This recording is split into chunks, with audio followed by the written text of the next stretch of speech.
계속해서 청년부에서 생각에 대한 말씀들을 나누고 있는데요. 그리스도인들이 하는 생각은 어떤 생각? 깊은 생각이라고 했었죠. 이 깊은 생각은 세상이 할 수 없는, 세상 사람들이 할 수 없는 거라 그랬어요. 예수를 깊이 생각하는 것, 말씀을 깊이 묵상하는 것, 오직 그리스도인이라고 이름하는 사람들만이 이게 가능하다라고 했었죠. 근데 우리의 이런 깊은 생각들을 방해하는 세력이 있다고 그랬어요. 우리 눈에는 보이지 않지만 그들은 실제적인 존재들이라고 했어요. 그래서 우리의 씨름은 혈과 육이 아닌 악한 영적인 세력들과의 씨름이다라고 했었죠. 이 싸움은 악에 집중해서는 승리할 수 있다? 아니요, 안 된다 그랬죠. 악한 세력과 싸우기 위해서는 우리가 악을 집중하여 보고 악을 응시하는 것이 아니라 하나님을 더 바라보고 하나님을 더 의지해야 된다라 그랬어요. 그리고 오늘은 이제 그러한 생각, 우리의 생각, 이 믿음의 생각이란 어떤 특징들을 가지고 있는지, 믿음의 생각이란 어떤 방향성을 가지고 있는지 그것에 대해서 생각해 보는 시간을 가지려고 합니다. 오늘 우리가 읽었던 본문 너무 잘 아는 말씀이죠. 너무 유명한 말씀이죠. 심지어는 이 말씀으로 만들어진 어린이 찬송도 있죠. 여러분 다 알아요? 너희는 먼저 그의 나라와 제 교회에서만 배웠나 봐요. 잘 모르시는 거. 주일학교를 성실하게 다녔다면 한 번쯤은 들어봤을 것이고, 그리고 그렇지 않다 하더라도 이 말씀은 우리에게 너무나도 익숙한 말씀일 거예요. 그런데 이 말씀은 우리에게 참 많은 오해를 낳았어요. 어떤 오해죠? 우리가 먼저 하나님의 나라와 의를 구하면 하나님께서 모든 것을 우리에게 더해 주실 거야. 이 말씀 뭔가 우리가 더해질 뭔가를 우리가 간절히 기대하고 소망한다면 그거에 앞서서 먼저 형식적으로라도 하나님의 나라와 의를 구하는 그런 신용이라도 해야 된다. 이런 오해를 낳는 거죠. 그러니까 우리가 할 기도, 우리가 하고 싶은 기도, 진짜 기도의 내용은 저 뒤에 있는데 먼저 하나님의 나라와 의를 구합니다. 그러니까 다 더해 주세요. 이렇게 기도하는 거죠. 내가 하나님 나라를 구한다고 하면 하나님 우리에게 모든 걸 더해 주신다 그랬으니까 우리의 실질적인 기대는 하나님이 우리에게 더해 줄 무언가, 사실은 거기에 있으면서 하나님의 나라와 의를 먼저 구하는 척하는 거죠. 그러면서 심지어 하나님께 역정을 내기도 하죠. 아니 하나님, 내가 하나님의 나라와 의를 먼저 구하래서 먼저 구했는데 왜 나한테 그 다음 걸 더해 주지 않습니까? 심지어는 하나님한테 따지고 들기도 하는 거죠. 왜 이렇게 반응할까요? 왜 이렇게 반응했을까요? 조금 심하게 이야기하자면 처음부터 하나님 나라와 의에 관심이 없던 거죠. 말로는 하나님의 나라, 하나님의 의를 구한다 이야기하지만 실제로는 그것이 조건이 되어서 결국 나에게 이루어질 하나님이 더해줄 그 모든 것, 우리의 거기에 초점이 맞춰져 있던 거죠. 왜 우리는 그런 걸까요? 왜 우리는 자꾸만 더해질 무언가에 관심을 갖는 걸까요? 왜냐하면 우리가 이 말씀을 볼 때 더해질 무언가에 초점을 보면서 읽는 것은 이 본문을 오해하기 때문이에요. 잘못 알았기 때문이죠. 오늘 우리가 읽었던 이 본문은 우리가 간절히 내가 원하는 무언가를 받기 위해서, 얻기 위해서, 하나님에게서 얻어내기 위해서는 우리가 뭘 해야 된다, 먼저 이걸 해야 된다, 그런 원리를 알려주는 본문이 아니에요. 이 본문을 그렇게 읽으려고 하면 함정에 갇혀서 빠져나오질 못해요. 계속 우리는 하나님 나라가 뭔지, 그 의를 구한다는 게 뭔지 감도 모르면서 그냥 하나님 나라와 의를 구해요 이렇게 기도할 수밖에 없는 거죠. 이 본문은 신자의 생각, 거듭난 자의 생각이 왜 중요한지, 그리고 그 생각의 방향성은 어디를 향해야 하는지 그걸 알려주는 본문이에요. 여러분 잘 생각해 보세요. 제가 여러분에게 말하죠. 제발 아무 생각 없이 살지 마시라고. 근데 여러분 아무 생각 없다는 게 진짜 말 그대로 아무 생각이 없는 걸 말하나요? 그렇지 않죠. 우리는 다 생각하면서 살아가요. 나름대로 열심히 생각하면서 살아가죠. 원래 사람은 다 생각하는 존재들이에요. 아까 제가 말했던 것처럼 이 본문을 잘못 오해하였던 사람들도, 잘못 생각했던 사람들도, 아, 내가 하나님의 나라와 의를 먼저 구하면 이 모든 게 결과로 주어지겠구나 라고, 이런 하나님께 뭔가 얻어내는 원리로 잘못 생각한 거죠. 다 생각이라는 걸 한단 말이에요. 그러니까 오늘 우리에게 중요한 건 생각을 했냐 안 했느냐가 아니라, 생각한다라는 행위 자체가 아니라 우리의 생각이 어디를 향해 있느냐, 그게 중요한 거죠. 잘못된 생각이 아니라 올바른 생각, 신자의 생각, 믿는 자, 그리스도인의 생각은 어디를 향하는가, 그것이 오늘 본문에서 가장 중요한 포인트라는 거예요. 먼저 본문의 내용은 이렇습니다. 이렇게 이 배경으로 시작하죠. 13절에 보니까 무리 중에 한 사람이 이르되 선생님 내 형을 명하여 유산을 나와 나누게 하소서 하니, 무리 중에 한 사람이 예수께 나왔어요. 그리고 요청하는 거예요. 뭐라고? 내 형으로 하여금 나와 유산을 나누게 해달라, 이렇게 말하는 거예요. 그러니까 정황상 미루어 보면 무리 중에 나왔던 이 한 사람, 이 사람은 형이 유산을 혼자 독차지했던 것 같아요. 독차지했던지 아니면은 조금 더 많이 가졌던지. 그 당시 이 랍비들을 찾아가서, 유대인의 규례 중에서는 랍비들을 찾아가서 랍비 규례에 대한 해석을 묻는 전통들이 있었어요. 여러분 탈무드라고 들어보셨죠? 처음 들어요? 괜찮습니다. 소위 미시나라고 하는 이 당시 유대인들의 전통적인 랍비 규례에 대해서 당대의 유명한 랍비들을 찾아가, 그 율법 선생들을 찾아가서 이 율법, 이 규례들은 어떻게 해석해야 됩니까? 이렇게 요청하는 일이 잦았다는 거예요. 그래서 이 사람은 당시 이 유대 지역에서 가장 핫한 랍비, 누구죠? 인플루언서 랍비, 예수님. 예수님을 찾아와서 요청하는 거예요. 형제가 유산을 나눌 때 어떻게 나눠야 되겠습니까? 랍비 규례를 어떻게 해석할지 묻는 거죠. 근데 이 사람의 기대와 예수님의 반응은 전혀 달랐어요. 이 사람은 뭘 기대했을까요? 형이 6을 갖고 동생이 4를 가져라. 혹은 형이 7을 갖고 혹은 3을 가져라. 아니면 형제는 5대5로 똑같이 나눠라. 뭐 이런 식의 답을 줄 거라고 기대했던 바와 달리, 생각했던 바와 달리 예수님은 전혀 다르게 말씀하시죠. 14절로 15절 같이 읽을까요? 시작. 이르시되 이 사람아 누가 나를 너희의 재판장이나 물건 나누는 자로 세웠느냐 하시고, 그들에게 이르시되 삼가 모든 탐심을 물리치라. 사람의 생명이 그 소유에 넉넉한데 있지 아니하니라 하시고, 예수님 대답하는 거예요. 나는 너희의 재판장이 아니고 나는 물건 나누는 사람이 아니다. 이 말은 무슨 얘기예요? 나는 너희가 기대하는 그런 랍비가 아니야, 이렇게 말씀하시는 거죠. 왜냐하면 당시 랍비들의 율법 해석, 랍비들의 규례 해석들은 이 랍비마다 제각각이었어요. 아까도 이야기했던 것처럼 랍비, 그러니까 소위 지혜로운 선생, 그 티처라고 불리는 이 랍비들은 소위 학파라는 게 존재하기도 했어요. 무슨 학파, 무슨 학파. 그리고 서로 사람마다 전혀 다른 견해들을 내놓기도 했죠. 그래서 사람들은 랍비들에게 랍비 규례를 해석해 주기를 요청할 때 자기에게 좀 더 유리하게 해석해 주는 랍비들을 찾아가 섭외하고 그들에게 부탁하고 함으로써 자신들에게 유리한 방향대로 분쟁을 해결하려고 했던 일이 많았다는 거예요. 그리고 아마도 이 본문의 청년들은 예수께서는 소외된 자들, 약자들 편을 많이 들어주시니까 이 예수님의 해석은 분명히 나와 내 형에게 있어서 나에게 더 유리한 방향으로 해석해 주실 거야, 그렇게 이 문제를 해결하려고 했던 기대가 있었던 거죠. 근데 예수님 말씀하시는 거예요. 나는 물건 나누는 사람이 아니야, 이렇게 말하시는 거죠. 그리고 오늘 말씀의 비유로 말씀하시는 겁니다. 16절. 또 비유로 그들에게 말하여 이르시되 한 부자가 그 밭에 소출이 풍성하매. 한 부자가 비유에 등장해요. 우리가 복음서를 읽을 때 주의해야 할 것이 있어요. 여러분, 부자가 죄인이에요? 부자가 되면 죄를 짓는 거예요? 돈이 많으면 죄인인가요? 그렇지 않죠? 그런데 복음서에서 부자라고 하는 표현이 나올 때 한 번도 긍정적으로 묘사된 적이 없어요. 그러면 왜 부자가 복음서에서는 부정적인 표현으로 사용될까?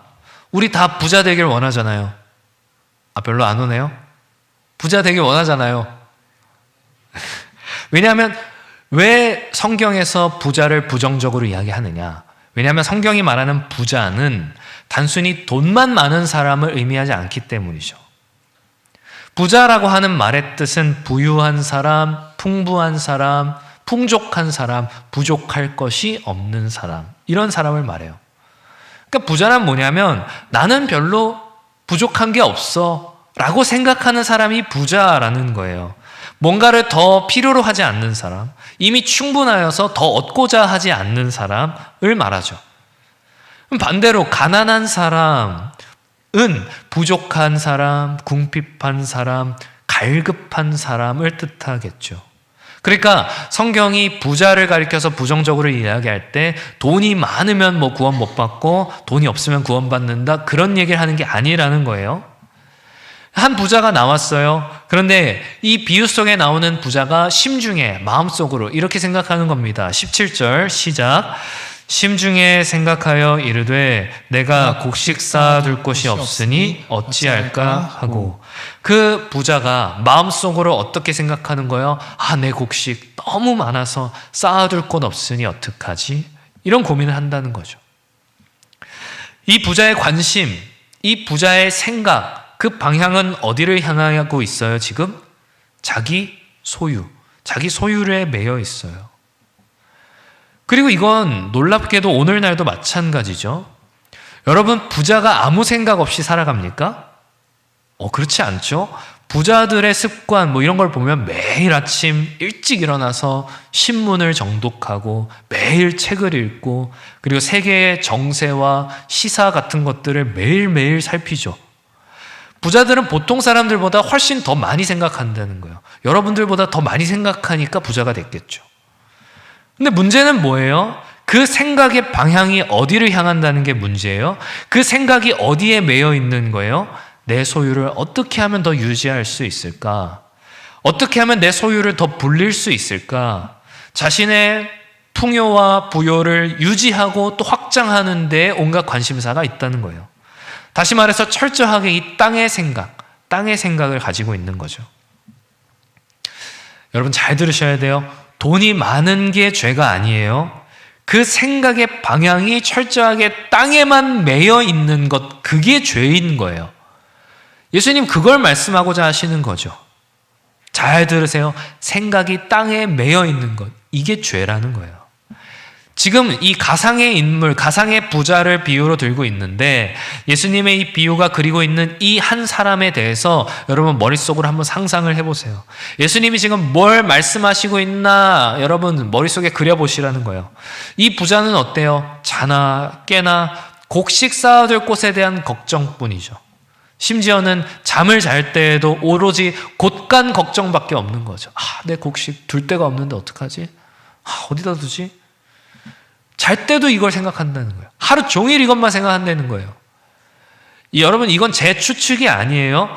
아까 17절 뭐라고 돼 있었죠? 심중에 생각하여 이르되 이렇게 돼 있었죠. 여기서 말하는 이 심중에 생각하다라고 하는 이 단어가 그냥 마음속으로 이런 생각했다 그 정도가 아니라 깊이 간직하다라고 하는 뜻이에요.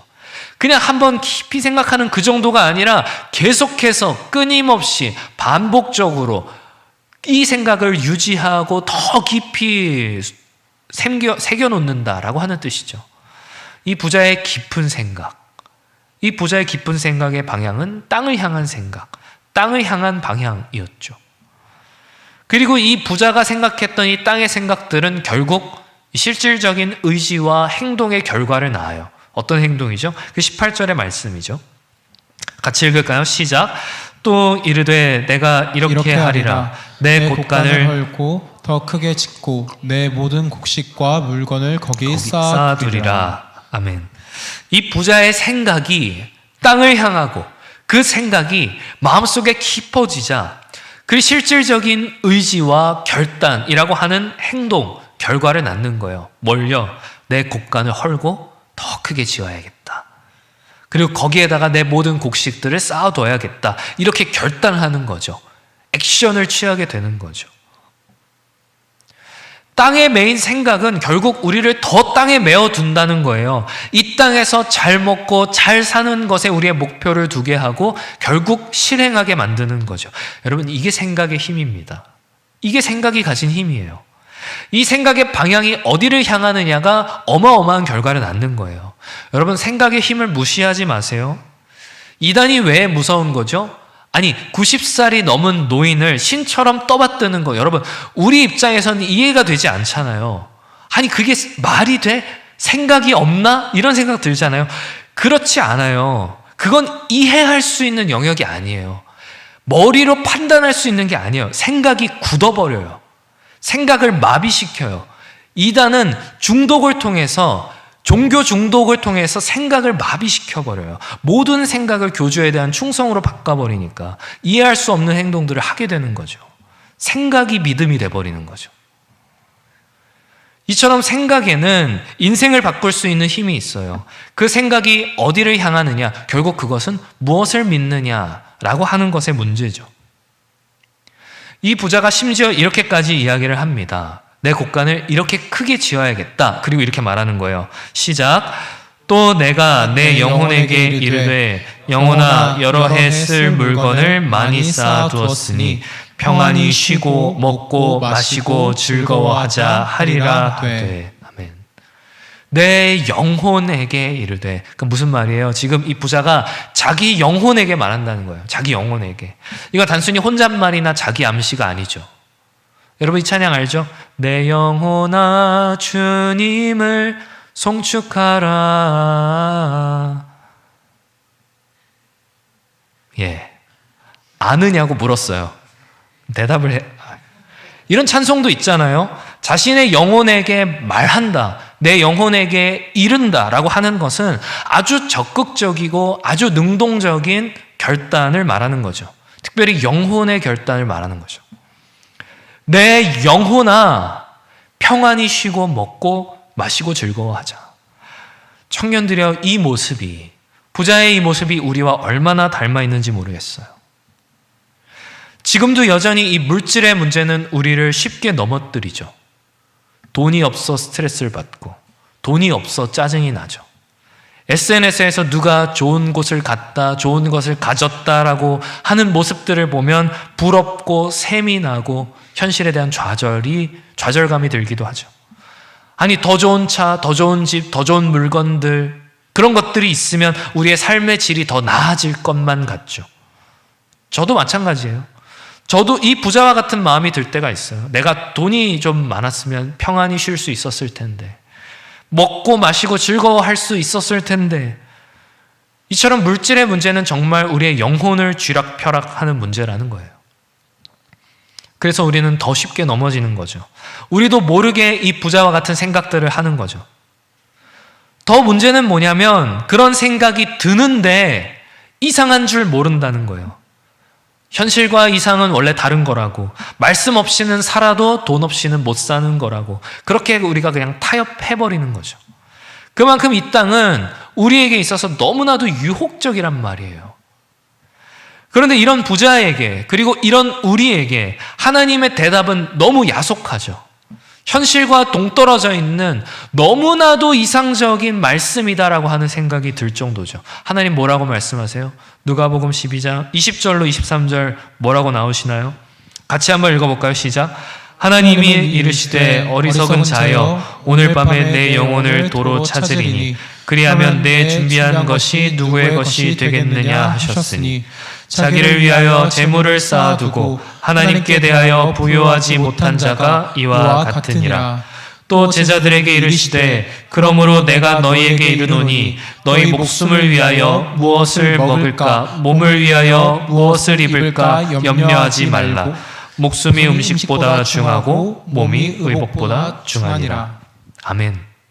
아멘. 아멘이 나와요? 잘 안 나오죠. 이가 막 갈리죠. 아멘 하려고 그러니까. 아멘. 이렇게. 정답인 줄은 알아요. 근데 우리 동시에 우리 마음에는, 아니, 이 하나님의 말씀은 너무 현실과 동떨어져 있는 너무 비현실적인 대답이라는 생각이 드는 거죠. 무엇을 먹을까, 무엇을 입을까 염려하지 말라니. 아니, 어떻게 그럴 수가 있는가? 어떻게 그럴 수가 있는가? 불가능한 일이죠. 사랑하는 청년들이여, 그렇습니다. 이거 우리에게 가능한 일이 아니에요. 사실 불가능한 일이에요. 말 그대로면 그렇죠. 우리는 결코 무엇을 먹을지 무엇을 입을지 나는 한 번도 그것에 대해서 염려해 본 적이 없어요, 이렇게 대답할 수 있는 사람, 여기에 저를 포함해서 한 사람도 없을 거예요. 근데 이 본문을 볼 때 우리가 눈에 보이는 것만 봐서는 안 돼요. 잘 한번 생각해 보세요. 잘 한번 생각해 보세요. 아담이 처음에 범죄한 것이 뭐였죠? 무엇을 먹을까의 문제였었죠. 선악을 알게 하는 나무의 열매를 하나님 먹지 말라 하셨는데 그 명령을 어긴 것이, 그게 아담의 범죄의 내용이었잖아요. 그러면 아담이 범죄하자마자, 그 열매를 먹자마자 한 행동은 뭐였어요? 무엇을 입을까의 문제에 부딪혔죠. 자신의 부끄러운 몸을 가리려고 나뭇잎을 뜯었잖아요. 그러니까 이 본문이 말하는 본질적인 의미란 이런 것이죠. 먹을 것, 입을 것에 대한 염려란, 단지 오늘 저녁에 뭐 먹지? 내일은 뭐 먹지? 오늘 교회 가는데 나 뭐 입지? 그런 일상적인 고민들을 말하는 것이 아니라 이 땅의 문제에 부딪혀버린 사람들을 가리키는 표현이 무엇을 먹을까? 무엇을 입을까? 그거 염려하는 사람들이라는 거예요. 이 땅에 자신의 생각을 다 빼앗겨버린 사람들이란 말이에요. 다시 말해서 하나님과의 관계가 깨어진, 인간의 방향성이 어디를 향하고 있는가, 그걸 보여주는 표현이 바로 무엇을 먹을까, 무엇을 입을까죠. 땅의 사람들은 땅의 생각에 매여 살아가요. 그래서 그 생각의 방향도 땅을 향해요. 하나님과의 관계가 깨어진 사람들은 원래가 다 그렇다는 말이에요. 그 생각이 온통 이 땅에서 소유할 것, 누릴 것, 얻을 것, 그것들만을 향하면서 그렇게 살아가는 거죠. 그렇다면 땅의 사람들이 그렇다면 하늘의 사람들은 어떤 생각의 방향성을 가질까요? 하늘을 향한다. 그냥 그렇게 단순하게 말할 수 있을까요? 본문 24절 이하를 볼까요? 24절부터 28절 같이 읽겠습니다. 시작. 까마귀를 생각하라. 심지도 아니하고 거두지도 아니하며 골방도 없고 창고도 없으되 하나님이 기르시나니 너희는 새보다 얼마나 더 귀하냐. 또 너희 중에 누가 염려함으로 그 키를 한 자라도 더할 수 있느냐. 그런즉 가장 작은 일도 하지 못하면서 어찌 다른 일들을 염려하느냐. 백합화를 생각하여 보라. 실로 만들지 않고 짜지도 아니하느니라. 그러나 내가 너희에게 말하노니 솔로몬의 모든 영광으로도 입은 것이 이 꽃 하나만큼 훌륭하지 못하였느니라. 오늘 있다가 내일 아궁이에 던져지는 들풀도 하나님이 이렇게 입히시거든 하물며 너희일까 보냐. 믿음이 작은 자들아. 아멘. 하늘의 사람들은 하늘을 살아요, 땅을 살아요? 하늘의 사람들이라도 다 땅을 딛고 살아가죠. 그래서 땅의 것들을 보고 땅의 것들을 생각하며 살 수밖에 없다는 거예요. 본문도 그렇죠. 하늘의 사람들이 뭘 생각해요? 어떻게 하라는 거예요? 까마귀를 생각하고 백합화를 생각해요. 까마귀는 하늘에 있지 않아요. 하늘에 있죠. 그런데 제가 말하는 하늘은 저 하늘, 하나님이 계신 저 하늘에 있는 게 아니에요. 백합화는 하늘에 있지 않아요. 백합화는 땅에 있죠. 우리는 땅에 있는 것들을 보고 땅에 있는 것들을 생각하면서 다 그렇게 산단 말이에요. 근데 우리 주님께서도 뭐라고 말씀하세요? 그걸 생각해라. 그렇게 말씀하시는 거예요. 까마귀와 백합화가 특별해서 생각하라는 거예요? 아니에요. 이스라엘에서 가장 흔한 새와 가장 흔한 꽃이 까마귀와 백합화예요. 우리나라로 치자면 비둘기와 민들레 이렇게 되겠죠. 그냥 밖에 나가면 볼 수 있는 게 까마귀고 밖에 나가면 발에 채이는 게 백합화예요. 중요한 건 뭐예요? 그렇게 가장 흔하게 이 땅에서 볼 수 있는 것에서도 하나님의 손길을 발견하듯이 그것이 바로 신앙인의 생각, 그것이 하늘의 사람들의 생각이다라는 거예요. 부자랑은 정반대죠. 부자는 어때요? 부자는 곳간에 있지 않아도 뭐만 생각해요? 곳간만 생각해요. 잠자리에 누워서도 곳간을 생각해요. 곳간이 보이지 않는 상황에서도 곳간만 생각하는 거예요. 보이는 것만 생각하는 거예요. 근데 신앙인은 어때요? 보이는 것을 보면서도, 우리 눈앞에 보이는 걸 보면서도 보이지 않는 하나님을 생각한다라는 겁니다. 그리고 우리 주님 그걸 가리켜 뭐라고 말씀하시는 거예요? 그게 믿음이라고 말씀하시는 거예요. 믿음은 공허한 이상만 막 부르짖는 게 아니에요. 보이지 않는 저 하늘만 훨훨 날아다니는 게 아니에요. 이 땅을 보지도 않고 외면하며 살아가면서 하나님의 나라와 의만 부르짖는 건 말이 안 되죠. 이 땅을 보되 우리의 현실을 살아내되 보이지 않는 하나님의 나라와 의를 그 가운데서 보아야 된다. 그걸 구하는 믿음이 있어야 된다. 믿음의 삶을 살아야 한다. 오늘 본문 그걸 말하고 있는 거죠. 그러니까 이 본문을 보면서 우리 그리스도인들은 현실을 외면하고 도피하면서 그렇게 살아야겠구나. 혹은 우리의 만족을 위하여서 하나님을 먼저 예의상 하나님의 나라와 의를 구합니다. 예의상 그렇게 먼저 불러야겠구나. 이렇게 보아서는 안 된다는 거예요. 우리는 이 땅을 살 수밖에 없어요. 이 땅에서 아주 현실적이고 직접적인 문제와 어려움들을 겪어낼 수밖에 없어요. 그걸 보죠. 그걸 생각하죠. 하지만 그게 전부가 아니라는 거예요. 그 상황, 그 환경, 그것들을 붙들고 계시는 하나님을 볼 수 있어야 된다는 겁니다. 땅의 것들 외면하는 게 아니에요. 하늘만 보면서 걷는 게 아니에요. 멀리 하는 게 아니에요. 우리는 내일이 되면, 이 문만 나가서도 우리는 땅을 부딪히면서 살아갈 수밖에 없죠. 땅의 것들을 생각하고 보면서 살아갈 수밖에 없다는 거예요. 그렇게 땅에 둘러싸여 있을지라도, 우리의 눈은 땅을 보고 있을지라도 우리의 믿음만큼은 저 하늘을 향해야 된다라는 겁니다. 믿음의 생각은 하늘을 향하고 있어야 된다는 거예요. 그것이 이 땅을 살아가는 하늘 신자, 하늘 나그네의 삶이죠. 그래서 우리 믿는 자들의 생각은 하늘을 향한다는 거예요. 우리 눈앞에 놓여지는 현실 속에서 그것이 일터든 가정이든 그 땅의 것들 가운데에서 땅에 속한 사람들과 부대껴 살아가면서 그 세속적인 가치와 시대의 흐름 가운데에서 우리는 보이는 것을 보지만 그 너머에 보이지 않는 것들을 생각할 수 있는 믿음의 삶을 살아야 된다라는 말이에요. SNS를 온통 뒤덮은 무엇을 입을까, 무엇을 먹을까, 그 문제들과 땅의 생각들로 가득한 대중매체, 이 시대 청년의 삶 가운데에서 하나님을 떠난 생각의 방향이 아니라 하나님을 향한 생각의 방향, 이 땅을 부딪히며 살아가는 그 와중에도 하나님의 손길을 느끼고 하나님의 도우심을 바라고 하나님의 말씀을 들으며 하나님의 영광을 찬송하는 그러한 생각의 방향, 그러한 믿음의 생각들을 하는 삶을 살아내는 것이, 그것이 이 시대 기독 청년들의 사명이라는 겁니다.